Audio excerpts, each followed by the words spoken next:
PDIP tetap menggugat KPU meski Mahkamah Konstitusi telah memutuskan bahwa Gibran telah sah untuk menjadi calon wakil presiden. Dan inilah beritanya. Teruskan gugatan terhadap KPU di Pengadilan Tata Usaha Negara meski MK telah mengeluarkan putusan terkait sengketa Pilpres 2024. PDIP sebagai partai pengusung utama Ganjar Mahfud menganggap Hakim MK tidak membuka ruang terhadap kaidah dan moral. Untuk itu, PDIP menempuh jalur lain yaitu menggunakan ruang hukum melalui Pengadilan Tata Usaha Negara atau PT-UN.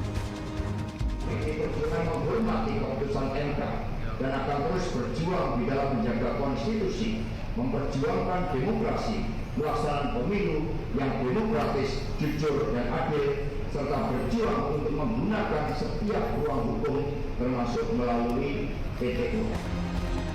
Itulah Hasto Kristianto yang menggugat KPU ke PT-UN. Namun demikian, Kodari meyakini bahwa PT-UN tidak mungkin mengabulkan gugatan PDIP. Tapi sebelum ke sana, gugatan PDI Perjuangan sendiri ke Petun itu sebetulnya tidak mungkin dikabulkan atau tidak boleh dikabulkan. Pertama, yang punya legal standing itu pasangan calon, bukan partai. Karena peserta pemilunya adalah paslon presiden dan wakil presiden. Gitu. Yang kedua, yang digugat itu sebetulnya harus digugat kepada Bawaslu. Artinya ini udah lewat. Ya, ini sama aja dengan ke MK kan, gitu loh. Ya, Anda kok masukkan yang gugatan-gugatan yang harus di Bawaslu, Anda serahkan kepada MK. Itu udah nggak relevan. Kemarin dikasihkan ke MK, sekarang mau dikasihkan lagi ke Petun. Lebih jauh lagi, ini semua udah diputuskan oleh MK. Anda bisa, bagaimana Anda tiba-tiba Petun menganulir MK? Nah, yang terakhir sebetulnya bahwa gugatannya juga tidak tepat. Karena mengatakan Petun itu, KPU itu salah. Karena dia diberikan sanksi etik ya oleh DKPP. Tapi itu bukan keputusan yang salah untuk menerima Gibran sebagai wakil. Yang dijatuhi keputusan soal kode etik itu adalah bahwa KPU tidak melakukan konsultasi kepada DPR. Tapi pencalonannya itulah ya tetap sah dan legal. Itu soal soal gugatan PDI Perjuangan ke Petun. Kalau menurut saya, kalau Bang PDI Perjuangan mau masuk ke dalam, itu tarik tuh gugatan. Sebetulnya gitu ya. Saya nggak tahu nih secara hukum boleh apa enggak ya. Tapi pada dasarnya ya Anda harus tarik. Kalaupun Anda nggak bisa tarik secara legal formal, Anda harus mengatakan di publik bahwa kami menarik gugatan itu. Kami mengakui pemerintahan Prabowo dan Gibran sah. Dan karena itu kami masuk ke dalam. Kalau Anda nggak menarik itu, artinya Anda masuk ke dalam kabinet yang tidak sah. Ya, sebagaimana kita ketahui bahwa PDIP menggugat KPU ke PT-UN agar Gibran tidak bisa dilantik.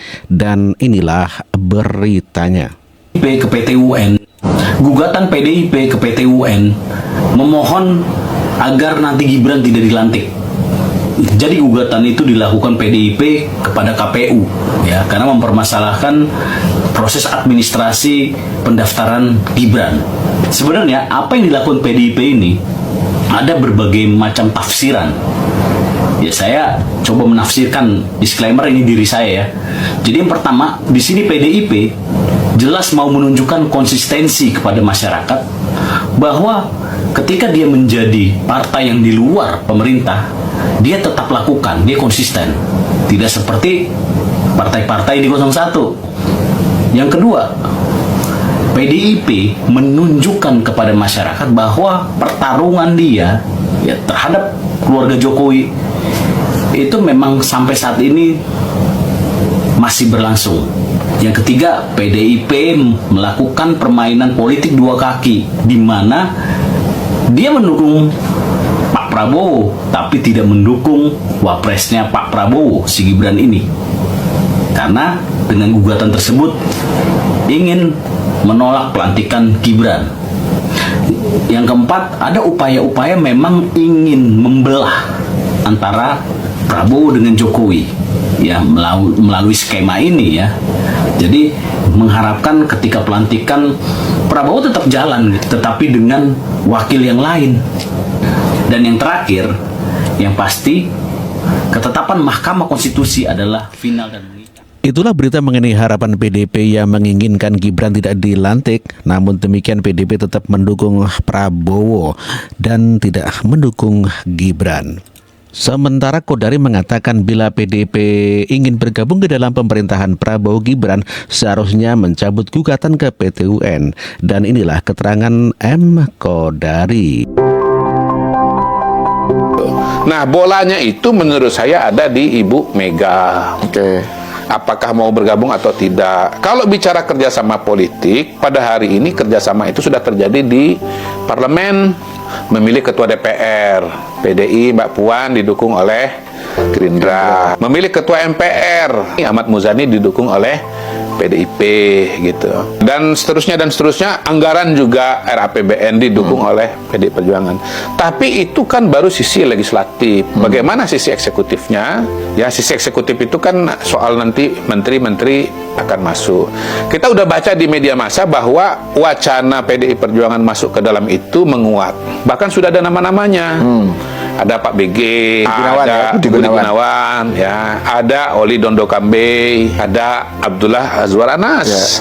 Ya, kalaupun misalnya masuk, menurut saya persoalannya bukan apakah masuk atau tidak masuk, tapi corak pemerintahan seperti apa, suasana seperti apa yang akan terbangun pada saat nanti kader-kader PDI Perjuangan ini masuk ke dalam eksekutif. Apakah kemudian akan menjadi aset atau akan menjadi beban? Pasti itu yang jadi pertimbangan dari sisi Pak Prabowo dan tentu saja dari kita sebagai masyarakat. Gitu. Kita tentu ingin kekuatan politik personalia yang masuk ke dalam pemerintahan itu memperkuat pemerintahan, mempercepat proses-proses yang terjadi, membuat kualitas kebijakan publik pemerintah Prabowo Gibran menjadi lebih berkualitas. Kalau misalnya Pak Prabowo mau ke kanan, nah pertanyaannya, ini kader-kader PDI ke kanan juga atau ke kiri kan gitu. Tuh, jadi kita ini istilahnya ya kasih warning lah kepada PDI Perjuangan. Kalau memang mau masuk ke dalam, tolong disiplin dengan koalisi yang sudah dimasuki gitu. Tegak lurus kepada Pak Prabowo. Jangan sampai nanti ya loyalnya kepada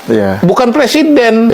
Betul. Ada dua loyalitas. Gitu. Contohlah Pak Prabowo. Pak Prabowo itu disiplin, loyal dia kepada presiden.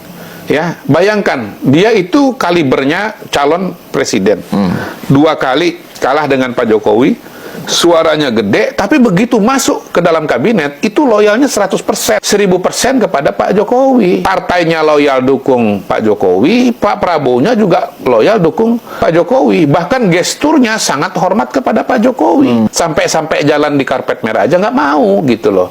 Mampu nggak PDI Perjuangan mengikuti teladannya Pak Prabowo? Itu hemat saya yang harus jadi warning pada hari ini kepada PDI Perjuangan kalau mau ke dalam.